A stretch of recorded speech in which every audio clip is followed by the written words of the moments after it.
And what's good with y'all, man? Welcome back to another episode of the Chill Takes podcast. I'm your host, Darian, aka Chill Takes, on all major social media platforms that be TikTok, Twitter, Instagram, and of course, here on YouTube. Man, we got a jam packed show for today. So let's hop right into this because some big time things went on during this NFL week, right? We had the trade deadline that happened on, I want to say this past Tuesday, which was on Halloween, if I'm not mistaken. Yeah, the 31st. Yeah, so, yeah, a lot of things went down, man. It was a lot of trades, but I'll talk about the most important ones. Of course, you had your Rasul Douglas going to the Buffalo Bills as some cornerback depth for the Bills after putting Kyer Elam as on the IR report. Also having Trey White be out for the remainder of the season with an Achilles or ACL tear, whichever one he had.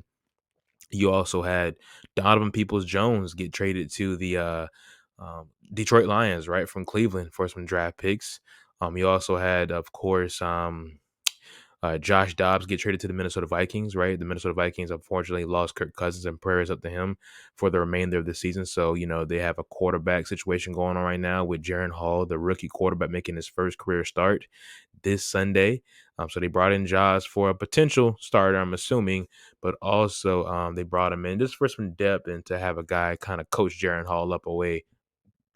up along the way of this journey for the rest of the season. So, there was some other trades out there, if I'm not mistaken, as well. But I have written down one, two, three, four important trades that happened this past deadline. So let's hop right into that because, like I said, man, I think these trades can really make or break teams' present time in the NFL and also their future. All right, so let's begin with the Eagles. The Eagles made a trade before the trade deadline even was on the emerge of ending a week prior in trading for safety Kevin Byard from the Tennessee Titans, right?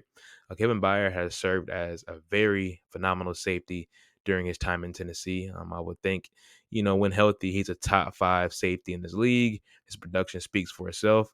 He has a lot of value to a defense, and I think he definitely made a career for himself out there in Tennessee. So the Philadelphia Eagles, after their game against the Dolphins, right, before their matchup against the Commanders, because I'm not mistaken, I don't know if Kevin Byard played against the Commanders, but he definitely will be suiting up against the Dallas Cowboys. But the passing defense for Philly is not all that good, in my opinion, so far this season, and they need some back end help in their safety play, right? Of course, they lost Chauncey Gardner-Johnson in the offseason. That was a huge replacement, and tried to bring in someone like Terrell Edmonds from Pittsburgh to kind of just, be that seamless transition. And of course, it wasn't that, right? Terrell Edmonds was arguably one of their worst defenders defensively, and he was getting beaten coverage a lot so far this season, right? They also had Reed Blankenship, but I'm not mistaken, he was suffering an injury that's been keeping him out a few games. And they have only after that, Reed Blankenship and Terrell Edmonds, it's a rookie out of Illinois, if I'm not mistaken, and Sidney Brown. So Howie Roseman understands his championship window is right now, right? And I love when GMs are aggressive and take advantage of that. And they put forth effort into, taking their roster and making the best they can to compete for a Lombardi trophy, right? Everybody would sit up here and say, yeah, the Eagles are stacked from top to bottom. Of course they are. But, just shout out to Howie Roseman for, not staying complacent, right? There's always room to improve on your team. And they brought in a very caliber safety in Kevin Byard to do that, right? So I would think going forward, this secondary plays a lot better. They got lit up against the Commanders, but the Commanders always played them tough for some odd reason. So we'll see how this defense shows up against the Dallas Cowboys and Dak Prescott. And I'll get into that game a little later. But yeah, I mean, hats off to the Eagles. He traded away Terrell Edmonds and some draft compensation for Kevin Byard, right? Win now mode. And as for Tennessee, I mean, I think they should have traded away more players before the trade deadline kicked in, right? But they got rid of one of their veteran guys for some draft picks, and maybe they can package that up later in the summer or the offseason for a higher pick in the first round. So kudos to them getting that job done, and kudos for the Eagles for improving their roster. Moving on to the next trade deadline piece was the Jacksonville Jaguars trading for left guard Ezra Cleveland from Minnesota. Now, the backstory on Ezra Cleveland, He's a very solid guard, a very underrated one in my opinion, especially given his age. Right, he's done a lot of good things since coming out of Boise State in Minnesota. Right, he was projected to be a left tackle on the next level, but Minnesota said, "Hey, you're gonna play guard, and we're gonna let other guys around you develop, like Christian Darrisaw, so on and so forth." And he was playing really good there. Right, he's a mauler. He's a guy that just creates running lanes for the running backs, and also he's a very good pass protector as well. Um, However, as of late, he's been dealing with a bit of injury, and the Minnesota Vikings felt as if they weren't going to be able to retain him this offseason, given the fact that he was coming up on a contract extension, right? I think the money didn't make sense on both parties, and the Minnesota Vikings said, "Hey, we just don't want this young guard to go for nothing this offseason. Let's see what we can get for him." And the Jaguars got a steal, in my opinion, giving up a 6th-round pick for a quality guard. And I don't know, for those out there that pay attention to the trade deadline these last few years, it is hard to pick up quality offensive linemen in the trade deadline, right? You can always get a D lineman, linebacker, running back, receiver, corner, safety, all that. But when it comes to trading for quality quarterbacks, or franchise changing quarterbacks, or linemen you can put in seamlessly and just continue out your season, offensive linemen at that, it is very hard to accomplish that feat. So shout out to the Jaguars and Trent Baalke for getting the job done, and most importantly, they're putting more insurance and investment into their franchise quarterback, Trevor Lawrence. And so far this season, this offensive line has been okay. But a few weeks back, against the Indianapolis Colts, Trevor Lawrence suffered a knee injury, and he's been dealing with that the last few weeks. And he hasn't been playing bad on that knee injury, but of course he's wearing that brace, and they want to be able to continue to protect him throughout this entire season, right? They have, playoff implications on the line, maybe even a deep postseason run. They're currently sitting at 6-2 right now, if I'm not mistaken, right? They're on a 5-game winning streak. So yeah, 6-2, and they're playing amazing football. And they wanted to address their offensive line. You can't get mad at that, right? It wasn't sexy, but it was smart, it was strategic, and it was probably the better move as of right now. We'll see how it plays out, because defensively, we as Jaguars fans, and I'll speak on this biasly for a second, we thought that we were going to go out there an edge rusher, right? Most notably Josh Uche out of the New England Patriots, and also maybe someone like Montez Sweat, or even Chase Young, right? But from reports, it seems as if the Jaguars weren't willing to give up a higher draft pick for Josh Uche from the Patriots, right? That was the most likely candidate to come to Jacksonville as an edge rusher. And Trent Baalke wasn't willing to move off a 4th-round pick. And he wasn't able to get Montez Sweat or Chase Young because, unfortunately, the Jaguars don't own their second, third, or fourth, or their second, third, and first 4th-round picks, right? Because those picks belong to the Atlanta Falcons, given the fact that last season during this time they traded for Calvin Ridley. And of course, there's a lot of implications and uh, uh, situations going on that if Calvin Ridley fulfills this, or if they extend him, picks get worked out to better fortunate for the Atlanta Falcons. So Trent Baalke pretty much had his hands cuffed at this point during this offseason, well, during the trade deadline process. But he was trying, man. I mean, he was trying for Daniel Hunter, he was trying for Josh Uche. You know what I'm saying? So give credit where credit's due. He understands that they can improve in that edge rushing department. They're one of the league's worst at creating sacks this year. I know Josh Allen's playing phenomenal football. He sits at 9.5 sacks, but you have after him Trayvon Walker, who sits at 3.5. I think Dewan Smoot has like 1. Roy Robertson Harris has like probably 2. And Caleb on Chason has like 2 himself as well. So we're not getting a lot of production out that edge rushing department outside of Josh Allen. And if he were to go down, his defense will be pretty much screwed, right? Because, he's been their bread and butter defensively, arguably their best player outside of Foy, Alua Khan, Darius Williams, Andrew Cisco, and Tyson Campbell. So, overall, the Jacksonville Jaguars, they could have went sexy, but they played it smart, strategic, and they brought in Ezra Cleveland. And as for the offensive line, the starters, I'm assuming it's going to be, Cam Robinson, Ezra, Luke Fortner, Brandon Scherf, and Anton Harrison. So that leaves the odd man out, Walker Little, given the fact that arguably he's our best lineman right now, but he has been dealing with injuries. And a lot of fans have not been taking that accountability, right? Taking that into account, that he's injured. He's not the healthiest right now. He didn't play against the Steelers this past Sunday, right? They had to bring in Tyler Shatley. Tyler Shatley was getting abused out there. So Trent Baalke said, hey, Walker Little isn't the healthiest. Even coming off this bye week, we want to have some insurance, some depth, and they did that. So I can't get mad at that. And possibly next year, given the fact that it could move on from Cam Robinson after this season, Walker Little can come in and start as left tackle, which, in my opinion, he's better off at instead of being a left guard. So, you know, Jaguars, they did their thing with that, man. And also Minnesota Vikings, they got something in return for a guy that had no intention of coming back to the team next year. Moving on to the next one, I'll talk about the Niners acquiring defensive end or outside linebacker, whichever role he's going to play with this team. Uh, Chase Young. Now, this came to a surprise given the fact that um, the Washington Commanders obviously knew they couldn't keep all those horsemen on their defensive line, right? Jonathan Allen already got paid, Ron Payne already got paid, so they had to choose out of Chase Young and Montez Sweat.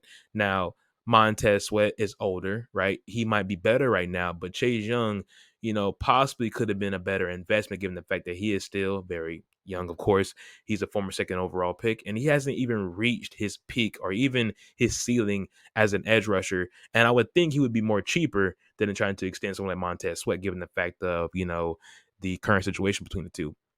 But instead, the Commanders said, hey, we're going to trade away Montez Sweat for a second round pick, and we're going to trade away Chase Young. So, yes, the Commanders did something very strange, in my opinion. I'm not in agreement of trading away both of them, but they traded away Chase Young for a third round pick to the Niners, and the Niners just get better, man. I mean, like I said about the Eagles and Howie Roseman, man, shout out to John Lynch. Those two GMs, Howie and John, realized that their championship window is now, and they want to be aggressive as possible, taking advantage of their opportunities. And also for the Niners, I mean, it must be nice being able to take advantage of a Brock Purdy contract that is basically just on your books as pennies at this point, right? I mean, you can do so much movement on your team given the fact that Mr. Irrelevant is playing as your starting quarterback and he's exceeding expectations. You can worry about paying him, 2 years from now, right? That's why you can have your George Kittles, your Debos, your Brandon Ayuk's, your Nick Bosa's, your Eric Armstead, your Javon Hargrave, your Javarius Wards, all these guys on this roster because, you got Brock Purdy leading the way and he's dirt cheap. So Chase Young comes into the team, and I wouldn't say it was much needed because I think they would have figured out their defensive front. Nick Bosa isn't playing his best football right now, right? And they're not really getting the best out of Javon Hargrave, given the fact that they paid a boatload of money for him this past offseason. So they needed to make a move because they brought in Randy Gregory, and he's going to be that depth piece to come off the edge and pass rushing situations. But did they have to go for Chase Young? No, but he was made available, and the Niners said, F it, we're going to jump on this and make it happen. So you know, Steve Wilkes' defense is different, right? He sends a lot of pressure, there's a lot of blitzes and stuff like that in comparison to Miko Ryan, who just, like Nick Bosa talked about in these pressures these last few weeks, they just rushed forward, man. They were called the Russian Four for a reason, right? So, given the fact that they bring in Chase Young, an extra guy that can set the edge, also get after the passer, he's a freak of nature himself, and hopefully he can stay healthy. And if he can, man, this is damn near a cheat code, man, because you have, four guys on that defensive line and Nick Bosa, Eric Armstead, and Javon Hargrave who can create pressure. And you have, Chase Young being implemented into that lineup to come off the other side of the edge. And it's damn near unfair, man. Like, how are you going to block a healthy Chase Young and Nick Bosa and also worry about your interior presence? So, on paper it looks elite, right? So we gotta see how it plays out. I'm pretty sure it'll play out fine, but hats off to the Niners. Now going forward, will they keep Chase Young? That's left to be known. It might be a 1-year rental. You're okay with doing that when you're the Niners because your championship windows now. Like moving on to the last trade, transitioning to the Bears. Chicago Bears went out there and grabbed Montez Sweat from the Commanders, and I like this pickup in my opinion, right? Everybody's saying that Ryan Poles once again reached again, right? He got too greedy. He could have went to anybody else. Why is he spending a second round pick on a guy that's looming in extension, time as well? I think Montez Sweat is a bit different than Chase Young, right? He's a bit older. He's 27. He'll be 28 next year. And I think he wants to get paid. And I think the Bears will be willing to pay him whatever he wants, given the fact that he has a track record of being a dependable and top 20 edge rusher in this league. And who knows, he might take a next step and be even better with this new team, right? And like I said, they had to pay somebody and they needed a franchise cornerstone piece defensively. And he's not, like I said, like he's not, by any means 24, 25, but he can come in and be that veteran presence that the Bears desperately need defensively, right? So, I like the move. Second round pick isn't bad in my opinion because, can you get anybody in the second round that's better than Montez Sweat right now at the edge rushing position? Highly no, right? More than likely you're not gonna be able to find that guy because they're all going to be going in the first round, I would think, right? So, I like this pickup for the Bears. That a lot of draft conversation. Use it. You brought in someone like Montez Sweat, and in my opinion, it's a lot harder to find premier talent than keeping and retaining it. So, you know, um, they got their guy, man. We'll see how it goes going forward. We're going to see how this looks defensively next year. Most importantly, right? This is the next year move, right? This isn't the this season because they're pretty much, cake this year, right? They're going to continue this losing streak and secure a top 2 pick in this upcoming draft. So this is big for next year, right? Who can they add alongside Montez Sweat on the defensive line? Like I like the additions of Gervon Dexter, right? He's been a serviceable D tackle this year for the Bears. But who can they bring in this offseason, right? Who could they draft in the first round? Do they grab Caleb Williams with number 1, or do they trade down and try to package some picks up and grab a Dallas Turner or a Jared Verse or who else is in that first round? A Marvin Harrison Jr. Whatever, you know what I'm saying? What do they do going forward? But it's nice to see that they have a key piece defensively as of right now. So, and as for Washington on both these players, I spoke about it in the video on TikTok. So please check that out if you haven't, because I spoke about this being a major wake up call for the Commanders organization, right? They're by no means looking to be average or mediocre this year, right? They're going to either be ass or be good, and they're going to have um uh, uh Mike Mahey, I want to say it, Matthew Mahey or Mike Mahey, the general manager, and Ron Rivera on the hot seat, right? Because if they end up being bad, which they probably are, because they literally have no edge rushers to get at their quarterback on the defensive line. Like I know their interior is fine, but the edge rushing department is terrible right now. There's a bunch of young guys, and you know, uh, we'll see how it transpires. I'm pretty sure it's not going to be good at all, right? So, defensively, they're going to take a larger hit than they already have so far this year, right? They're giving up a lot of points anyways, so they're going to give up even more points and more yards. So, Mayhay and Ron Rivera are definitely on a hot seat right now. If they end up, fizzling out, you know, Joe Harris and Mighty Johnson are not putting up there no more, man. They're tired of mediocrity, and they're going to get rid of him after this season, and they're going to give a new head coach and a new general management at that, to make these draft picks going forward. So, like I said, I'm not mad at it. It's definitely a wake up call for that organization because I thought they were at least going to keep Chase Young. It's very unfortunate that they gave up on the guy so early in his career. Um, Now the question asks, you know what I'm saying, was he a buzz? Blase. Their last few Ohio State picks have been bad, right? They had Dwayne Haskins, of course, rest in peace to him, but he didn't last long there. And now Chase Young, right? Ironically, man, both those guys are from that DMV area, man. So if you're Washington, man, you might need to start drafting guys from the DMV. It's just not a good home cooking for them, right? So, you know, anyways, shout out to all the teams out there that made trades, and also for guys out there that didn't make trades, like the Chiefs, right? I think they should have got some receivers in that department for Andy Reid and Patrick Mahomes. I think the Broncos should have made some moves. Could there be a team that makes a run after come in the back end of the season? I'll talk about that soon. But I think they should have traded away at least Jared Judy, or someone like Garrett Bowles or Cortland Sutton, right? But they might then have a team in place to make a run for a playoff wild card push, right? Um, the Titans, I think they should have kind of tried to get off those Derrick Henry books, right? They're no way in contention, in my opinion, to contend for the rest of the year.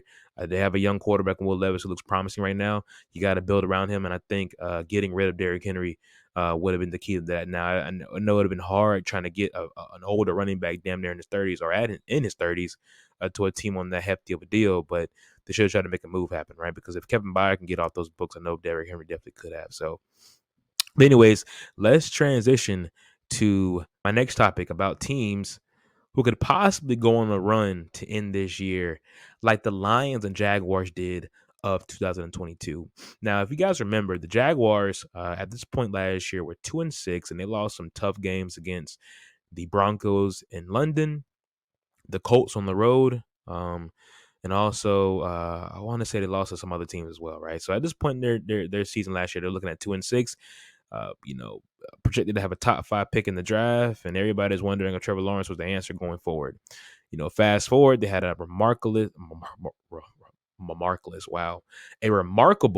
into the season, and it was fun to watch, right? They started learning how to win, and it transpired into this year, right? They had an amazing playoff push, started the season off 1-1, right? Had a tough loss against the Texans, or what, or 2-1, or whatever it was, and then they just went on this tear on a 5-game winning streak right now. As for the Lions, I mean, they started the season, I want to say like 2-6 as well, or maybe 3-5. Went on a crazy run to end the season, and of course they missed the playoffs. But that winning success recipe they had to close out last year transitioned into this season, and now look at them, man. They're one of the best teams in the NFL, and also, of course, in the NFC. So, which team this year can make that run like the Jaguars and Lions did of last year? I have two teams. I have one team in the AFC and one team in the NFC. I'll give my AFC team first. These last few weeks, they are 3-2 in the last 5 games, right? They were dealing with a lot of uncertainty with their organization, right? Excuse me. Should they blow their team up? Should they move on from key pieces on that team, right? Should they just stockpile and draft picks and try again next year? That's the Denver Broncos, man. They won games against the Bears, Chiefs, and I want to say, who else did they beat along these weeks? Man, I forgot, man. They beat some other team as well, but of course they lost one to the Chiefs and the Jets. But they were playing good football, all right? And their defense is starting to pick up the pace because their offense is already playing pretty solid, right? Russell Wilson's having that comeback year. You know what I'm saying? He looks a lot better than he was last year under Nathaniel Hackett, and he looks very well and poised under Sean Payton, right? He's playing like Russell Wilson again. But other defense is picking up steam, right? And their next 4 games, they have the Bills, who is looking shaky as of right now, but, is in Buffalo. They're definitely a tough place to play. I think the Buffalo Bills are undefeated at home right now in this season. The Vikings, who have quarterback issues right now, they're not looking too hot either, right? They had a little, they looked as if they could go on a magical run in this season, but they just lost Kirk Cousins for the remainder of the year. You have the Cleveland Browns, who have a quarterback shuffling right now. Great defense, but Deshaun Watson's been bad and he's been banged up the entire year as well. And then you have the Texans, who aren't playing their best brand of football right now, given the fact that they had a hot start at the beginning of this year. So, I'm looking at the Broncos, man. They could finish the season out, 9-8, and in prime position to make a wild card push, given the fact that the Steelers, Jets, who else is at the bottom? Browns could all, fizzle out or make runs as well. You know what I'm saying? So they also have some tough games in the back end. They have to play the Raiders again, the Chargers, of course. I want to say they have to play the Chargers twice, if I'm not mistaken. So, they got to win. They got to split some games. They got to get some W's under their belt. And I think they should because, Russell Wilson wasn't brought in to be this make-a-wish or, feel-good story, right? Our redemption story from last year. He was brought in to get this team back to the postseason. And if they can get to the postseason in year 2 during his time there, it might not look like a bad pickup at the end of the day, right? Is it ugly? For sure. But if you get to the postseason, with Sean Payton in year 1, right? I think in the future might look a little better than it does right now, right? So, the Broncos are a team I believe that can make a push to end this year. We'll see, though. As for my NFC team, look at the New Orleans Saints. Now, the New Orleans Saints had a very solid start to the year. They had some games where they kind of just, fumbled the way against the Green Bay Packers. They lost against the Buccaneers at home, and they lost against the Jaguars on Thursday Night Football. But these last 2 weeks, these last week or so, they had a good win against the Indianapolis Colts, and they play the Bears this week, if I'm not mistaken. So they had the Bears, Vikings, Falcons, and Lions up next, and I think those are all. I think they can go 3-1 in those games, right? You had the Bears, who are currently tanking right now. They're just out there just to collect checks. The Vikings, like I spoke about with the Broncos, quarterback situation, you know what I'm saying? It's looking very shaky with them right now. Defensively, Brian Flores has his unit playing a lot better, but can they put up points offensively with a rookie quarterback in Jaron Hall or possibly Josh Dobbs?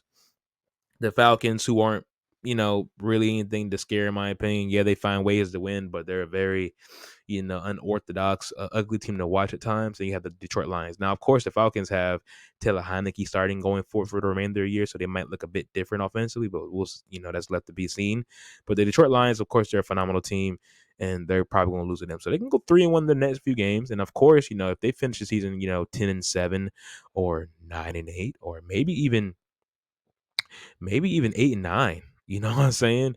8 and 9 might be enough to get to the postseason, but you're aiming for at least 10 wins, right?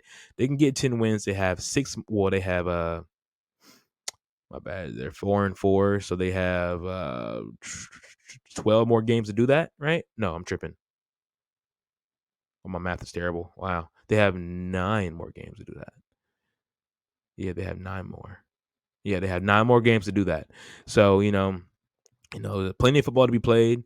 You know what I'm saying? Just take care of business and, beat your division opponents. Because I'm sure they have to play the Panthers twice or Panthers once again, and also the Buccaneers once again, and both on the road this time, if I'm not mistaken. Or no, they have to play the Panthers at home and the Buccaneers on the road. So, we'll see how it happens, how it transpires. But, you know, I think the Saints and Broncos can make a run to close out this year and, be in the playoffs come January time. So, transitioning to that, and moving off that, let's talk about the Week 9 matchups. I'm not going to go through this entire slate. I'm just going to go over some key games I circled on this Week 9 schedule. So to begin things off with, we have a 9:30 a.m. prime time morning football Sunday in Germany. The Dolphins 6-2 face off against the Kansas City Chiefs, who are 6-2, and this is going to be a big time game, right? So I hope you're up early to watch this game after possibly partying all night Saturday for whatever festivities you get yourself into. Um, because you're going to see Tyreek Hill face his former team for the first time in his career.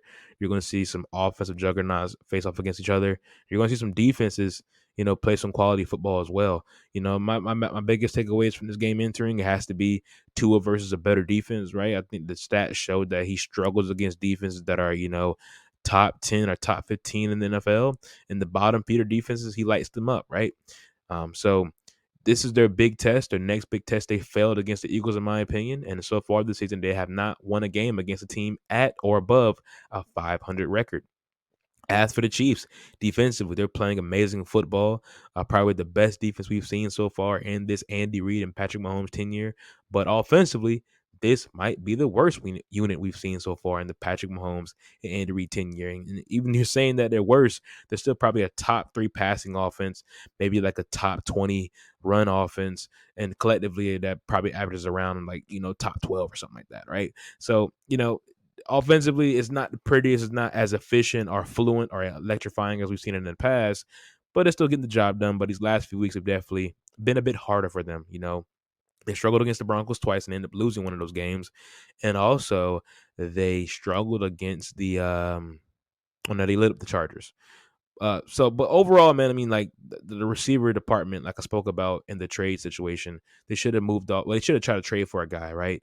Maybe a Hunter Renfrow, like a route separator. Someone can get open in space. Someone that can, create options for Patrick Mahomes to look at. Hollywood Brown or somebody, man. They should have got somebody, but they didn't. So how will this offense look against Vic Fangio defense, who's been improving as well, in my opinion? Last week against the Patriots, they shut them completely out, and the Patriots have been bad this year, of course. But Jalen Ramsey made a statement, right? He had an interception and a forced fumble in that game, right? Bradley Chubb might be playing his best football we've seen in quite some time, right? So, this defense is humming. They're getting better week by week. And, we'll just see how Tua responds against a good defense. I have the Dolphins winning this game, though. I think I know someone like what's the court?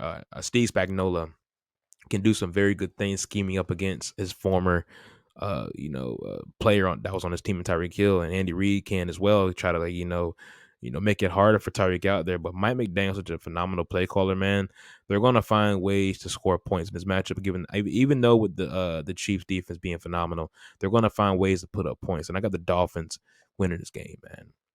Moving on to the 1 p.m. games and the 4 p.m. and also primetime games, we have the Seahawks and Ravens. I'm not going to spend too much time talking about this one, but it is a key game in my opinion. This game is in Baltimore. The Seahawks come into this game very, very good, right? They're 5-3, and they play some quality football as well. I think offensively and defensively they've been playing very well, but the quarterback play has been shaky. I don't think Geno Smith is as good as he was last year. I think he's definitely came back down to earth. And that's definitely been showing in these last few games. Most importantly, last week against the Browns, where he damn near lost them the game. And the Ravens are playing phenomenal defense this year, right? Mike McDonald, their DC, has been basically putting every quarterback he's faced so far this season in a box, right? And then the only quarterback that really has success against him this year had to be CJ Stroud because not enough film was out there on him. And of course, Stroud has been amazing so far during his rookie season. So I'm very intrigued to see how Pete Carroll and his offense can score against this Baltimore Ravens defense, and also for the Ravens offense. I mean, Todd Monken has done some marvelous things with Lamar Jackson. Lamar Jackson is playing like an MVP quarterback again. I mean, this offense is fun to watch. It's electrifying. It's better than we've seen in years past. And Lamar is a legit quarterback, man. We can stop those narratives about him not being able to throw the football because he's been doing a very good job throwing the football so far this season, right? I got the Ravens winning at home. I think they just have enough to get past the Seahawks team, and I think Geno Smith might do something costly to ruin his chances of winning for his team this Sunday.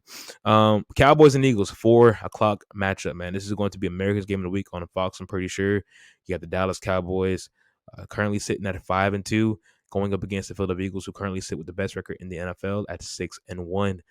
It's in Philly. It's going to be a very exciting game as well. I mean, like I spoke about previously, how can this passing defense stop Dak Prescott and that offense for um, Dallas? Right? I mean, the Dallas Cowboys had a phenomenal performance. Excuse me, against the Chargers, the Rams this past Sunday, right? Dak Prescott had 4 touchdowns and no one talked about it. He played amazing football, right? Mike McCarthy's offense, I wouldn't say is a world beater, but it's definitely potent enough to get the job done against some very solidly sound defenses, right? And defensively, they're going to create turnovers. They're going to create mayhem. And if you can't put up points in their offense, they're going to shut you out and just cut your water off, right? But the Eagles have a lot to offer. I mean, they have A.J. Brown, who's on a 6-game streak of having over 125 receiving yards in a game. And of course, the Dallas Cowboys don't have someone like Trayvon Diggs right now, and Ron Bland's been playing phenomenal in his absence. But AJ Brown's a different beast, man. In my opinion, AJ Brown is arguably a top 3 receiver in the NFL, right? So Jalen Hurts is playing better football. They can run the ball really well as well. So, I'm interested to see what could happen. It's going to be a dogfight, in my opinion. I got Philly winning on the road, though. I mean, winning at home. I think they're able to defend home turf. I think it's a close game. I think it's gonna be like a 38-32 type of game, a 38-31 type of game. And I got Philly pulling this one out in Lincoln Financial. To close out this segment, though, we have the Buffalo Bills facing off against the Cincinnati Bengals for Sunday night football. Man, we had the rematch of last year's game that unfortunately got stopped short due to the DeMar Hamlin situation. But these teams face each other once again in Cincy, the Joe Burrow Bengals. Joe Burrow, my bad, excuse me. Uh, the Bengals coming to this matchup red hot, right? They're on a 3-game winning streak against, some quality teams. Most importantly, the 49ers this past Sunday, right? Joe Burrow is playing great Joe Shiesty football again. He is back, he looks like. And this offense is moving the ball up and down the field with ease. And this defense is, collectively coming together, right? Lou Anarumo is more so, in my opinion, a guy you look forward to, watching play in the playoffs, right? His defense turns it up come postseason. They're kind of just coasting through right now. They're playing good, but they're not like a top 5 unit. They're top 10, top 15, and they're getting quality stops when needed. As for the Buffalo Bills, they're kind of like, I wouldn't say limping into this game, but they're definitely not playing the best football, right? I think they're coming off a bye week this past week, or if they did play, I think they squeaked one out against some team. But the last time I remember watching them play had to be against the Patriots, where they, didn't play their best brand of football. Let's see who the Bills played last. I think the Bills played the Buccaneers last, right? And they pretty much dominated the game, but offensively they weren't able to, continuously put up points that we've seen in years past, right? It's gonna be a fun matchup, man. I got the Bengals winning this game, though. I think both quarterbacks play well. The stat came out today that Josh Allen is 5-1 in Sunday Night Football games, and Joe Burrow is 0-9. So I think Joe Burrow gets his first Sunday Night Football win of his career, and I think the Bengals find a way to win this matchup, man. I think they just have too much to offer offensively. And with the Bills being so banged up defensively, right? Like with Trey White being out, Matt Milano being out, right? I'm not even sure if Von Miller is, playing at the healthiest right now. Then they kind of had to get him in the lineup just because of, the lack of playmaking they had around him defensively. So, we'll see how it goes. But I got the Bengals grabbing this one at home, and also potential playoff preview once again. Really for all these games, honestly, I think all these games could be playoff potential rematches outside of the Ravens and Seahawks, though, of course, right? So, but anyways, that about do it, man. I think I'm tapping in. This was a great show. Talked about some good trades, previewing some games. Jaguar fans, you should feel good out there. We're on a bye week right now. We had a big matchup against the Niners on week 10. This NFL season is flying by, but games are getting played, and things are starting to sort themselves out. Man, we're starting to see some real contenders and some real pretenders as these weeks continue to grow. So. But anyways, man, thank you for tapping in. You can follow me everywhere on my social media platforms. I will have them linked below. But until next time, that is a wrap, and thank you for tapping in.